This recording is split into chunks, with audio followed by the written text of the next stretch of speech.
Hello, everybody, and welcome back once again. Another edition of Inside the Headset. Here we are with the fourth stop, and I go all the way to the western part of the state into Memphis, and we're going to talk with the head coach of the Christian Brothers High School, the Purple Wave, and show us the passion as we bring on Coach Thomas McDaniel. How you doing? I'm doing great, man. How are you doing? I'm doing all right. What's going on at Christian Brothers? Well, I mean, in the thick of it right now, trying to.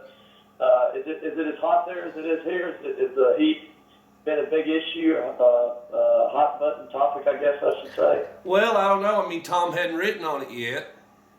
Man, the heat here has just been brutal for about the last 4 weeks, really, since we got back from the dead period.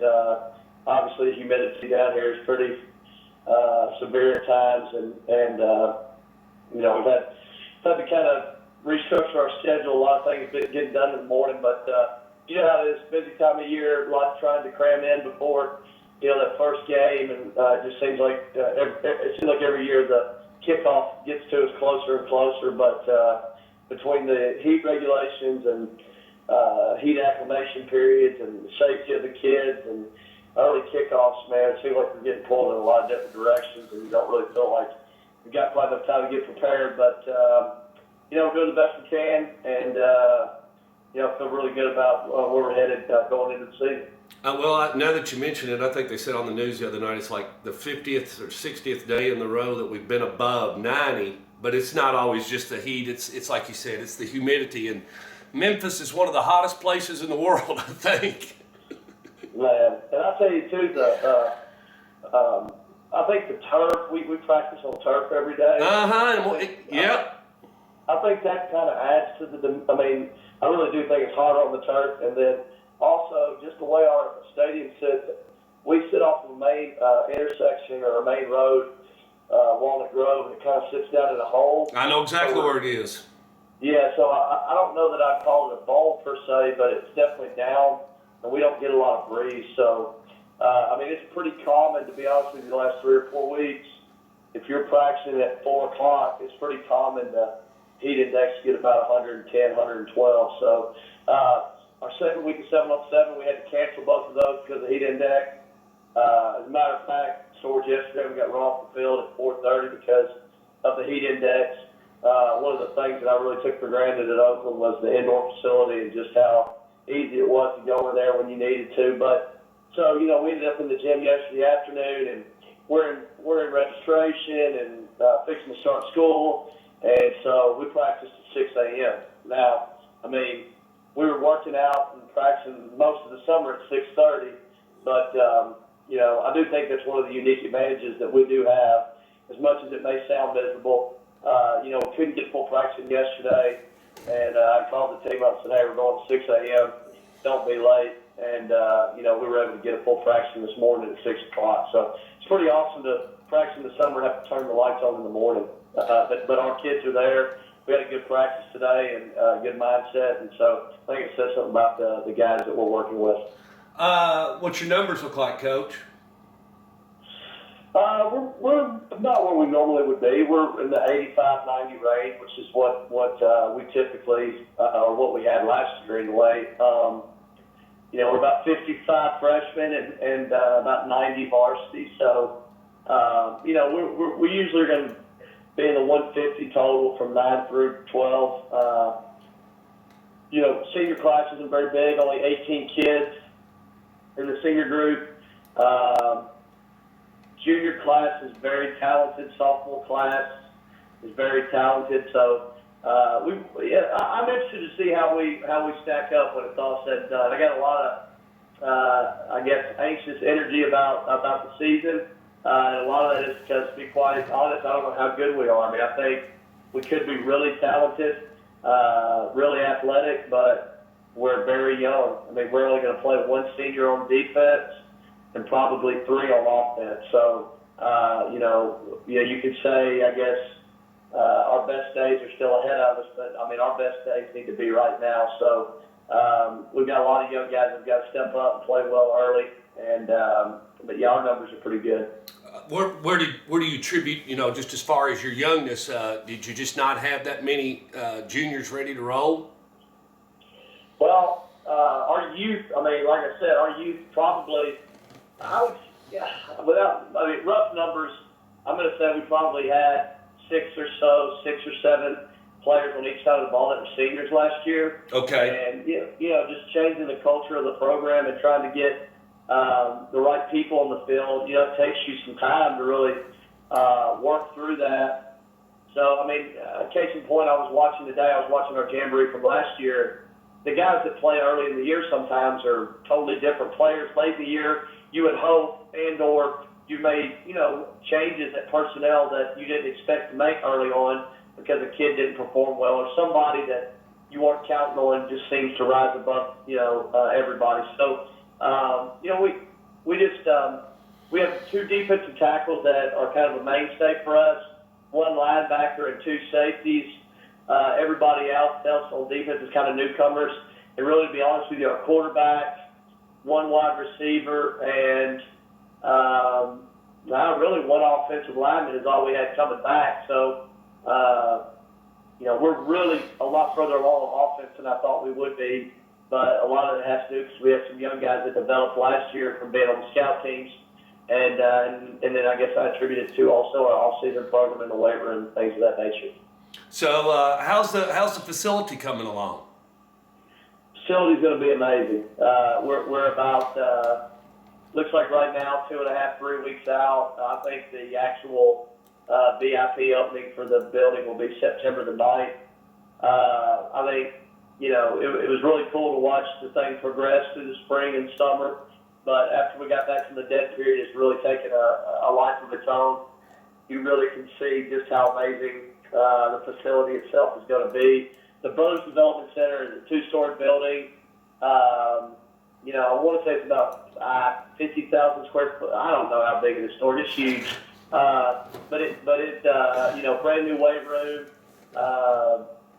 player locker room, coaches meeting room, auxiliary wrestling / gym upstairs, new training room, equipment. Our football equipment room looks like something you would see at a major college. It's definitely a feather in our cap, something that we're going to be very proud of.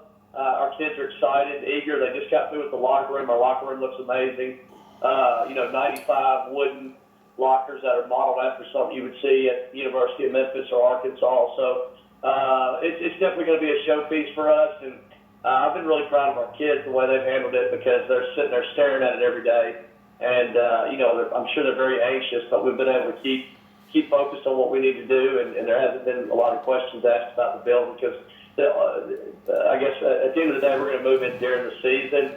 And I don't know that that's necessarily the ideal situation, but I do think with our kids, it's business as usual. We'll pick our stuff up, move into the new building, and go about the next day. So I know they're excited. I know I'm excited. I think it's going to be an awesome, an awesome addition to parents and families that come in to see the potential what Christian Brothers has to offer. But it's definitely needed as well. We lacking in some facilities as far as just the lockers and things of that nature and the sizes of our weight room. So it's definitely going to help us long term with building the program in the direction we want to go. You said a while ago your time's been cut a little short with some of your scrimmages and leading up. So you got a Jamboree on Friday? Yeah, we scrimmaged 2 Fridays ago against Ridgeway, very athletic, talented team. Yeah. I was very happy with that scrimmage, did very well.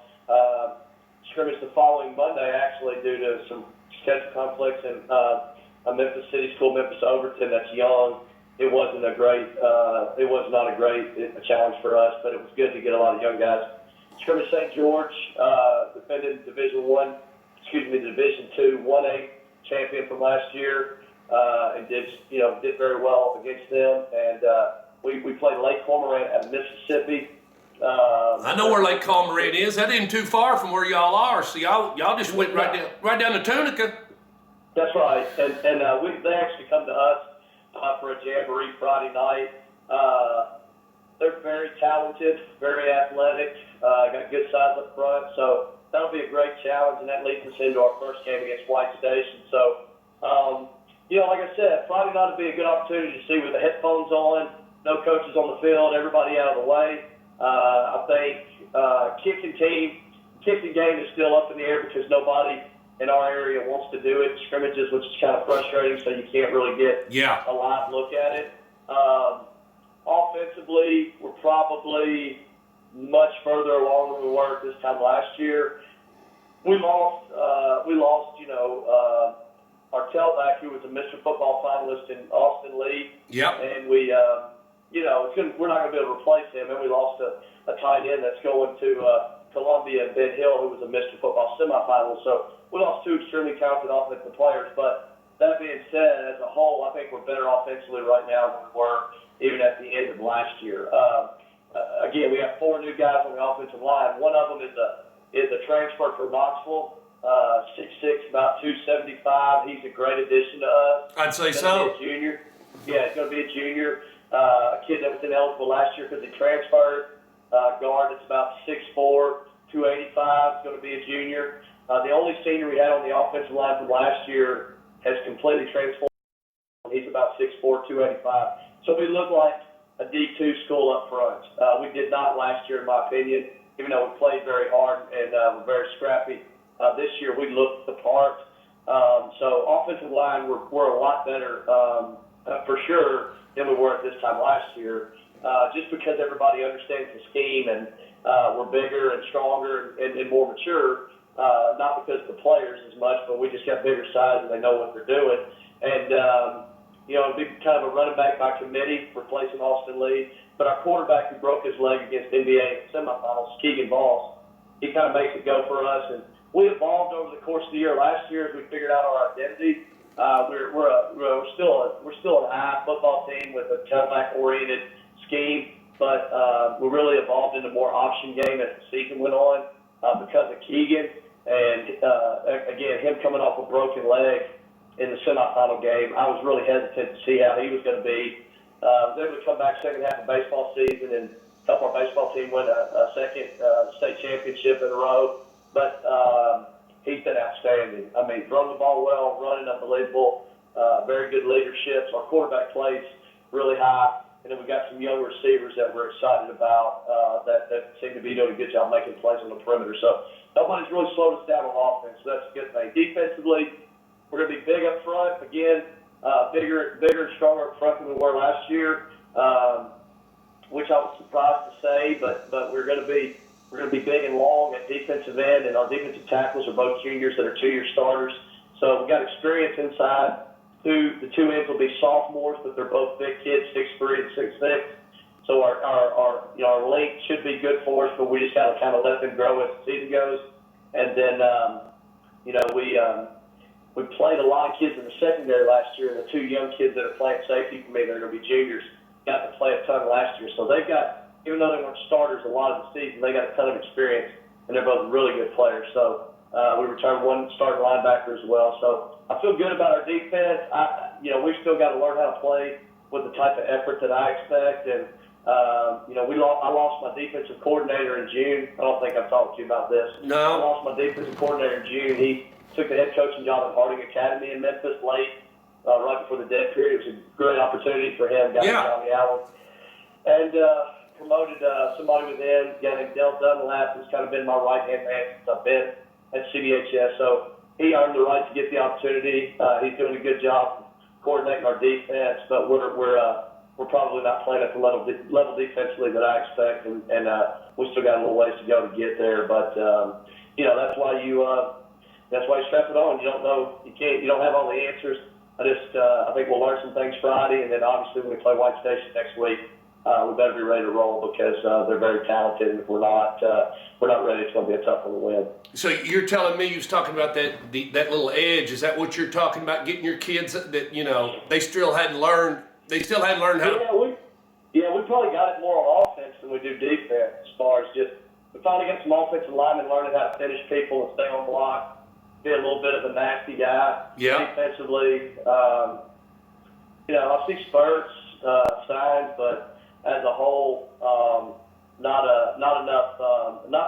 I think the two biggest keys defensively, in my opinion, is you got to get lined up correctly with that alignment, understanding what your responsibility is, And then the second thing is just playing with all-out effort, and we're not doing that yet. I mean, we're lining up correctly most of the time. For the most part, we're fitting up our responsibilities the right way, but we're not wholesale buying into the idea that we're going to strain to the football no matter what. And because a lot of times, man, if you just run as hard as you can, good things will happen to you. And we're not there yet, so that's something we got to continue to preach and focus on.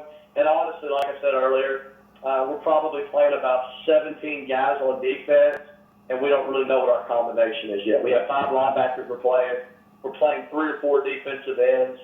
We got 3 or 4 corners playing, which is a good thing because we've got some depth that maybe we didn't think early on that we might have. But on the flip side of that, when you're still playing 5 linebackers, it's because 3 of them haven't stepped up and just said, I'm the guy. So, Right.